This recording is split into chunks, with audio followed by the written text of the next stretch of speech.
সারা জীবন ধরে শুনে এসেছি পানির অপর নাম নাকি জীবন। আর আজকে না সেই পানির জন্যই মানুষ মারা যাচ্ছে। ব্যাপারটা না মেনে নিতে খুবই কষ্ট হচ্ছে। সো হ্যালো এভরিওয়ান, আসসালামু আলাইকুম, welcome to my new another blog. সবাই কেমন আছেন? আলহামদুলিল্লাহ, আমি তো ভালো আছি।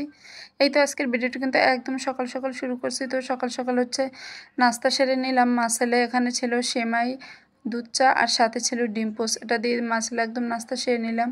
এরপরে হচ্ছে দুপুরে রান্নাবান্নার জন্য আসলাম আর কি। দুপুরে রান্নাবান্না করব কি ভাবতেছিলাম। তো অনেক দিন ধরে এই পাঙ্গাস মাছগুলো হচ্ছে ফ্রিজে পড়েছিল, একদমই খাওয়া হচ্ছিল না।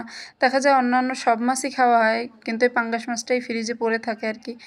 তো এই কারণে হচ্ছে আমার ছেলে আবার একটু পাঙ্গাস মাছটা পছন্দ করে, যেহেতু কোনো কাটা নাই, ও একটু খায় আর কি। তো তার কারণে ভাবলাম না আজকে হচ্ছে পাঙ্গাস মাছটা রান্না করব। তো আমি কিন্তু পাঙ্গাস মাছটা একটু ভুনা করতে চাইছিলাম আর কি।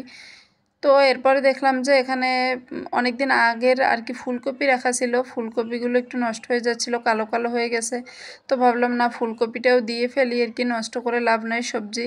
তো এর জন্য কিন্তু আর সাথে দুইটা কাঁকরোলও কেটে নিলাম, যে ফুলকপি তো ছোট একটা, এটা দিয়ে হবে না আর কি। তো তার জন্য দুটো কাঁকরোল কেটে নিলাম, যে এটা দিয়ে মাছটা রান্না করব আর কি।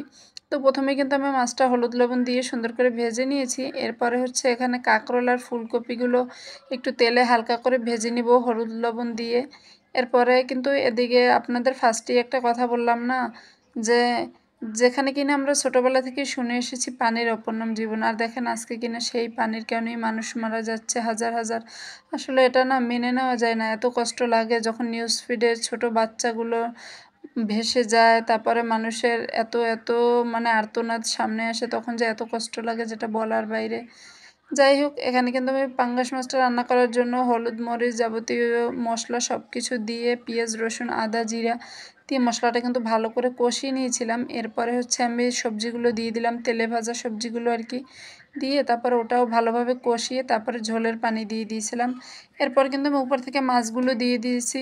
আর যখন তরকারিটা মোটামুটি সিদ্ধ হয়েছে এ পর্যায়ে কিন্তু আমি ধনেপাতা দিয়ে দিলাম, ধনেপাতা দিয়ে আর একটু ঢেকে দিয়েছিলাম। তরকারি কিন্তু আমার পুরোপুরি রান্না হয়ে গেছে, রেডি।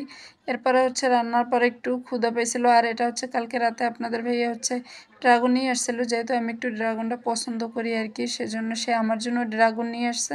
আর তার জন্য হচ্ছে আম, সে আবার ড্রাগন খায় না। তো এরপরে এটা খেয়ে নিলাম। আর এই তো দুপুরে খাওয়া দাওয়া শেষ করে বিকেলে একটু ঝাল ঝাল কিছু খেতে মন চাইতেছিল। এর জন্য এখানে একটু আলু দিয়ে ভাবলাম যে আলুর পাকোড়া বানাবো আর কি। একটু বেশি করে মরিচ হলুদ মশলা আর কি আদা জিরে সব কিছু দিয়ে তারপর বেসনটা গুলিয়ে নিলাম। আর এরপরে হচ্ছে একে একে সব আলুগুলো এই যে ভেজে নিলাম পাকোড়ার মতো। আমার কাছে কিন্তু বেশ ভালোই লেগেছে। আপনারাও অবশ্যই ট্রাই করে দেখতে পারেন না পুরা, কেমন লাগে অবশ্যই আমাকে জানাবেন বানিয়ে। ভালো থাকবেন সবাই। আজকের ভিডিওটি এই পর্যন্ত। আল্লাহ হাফেজ।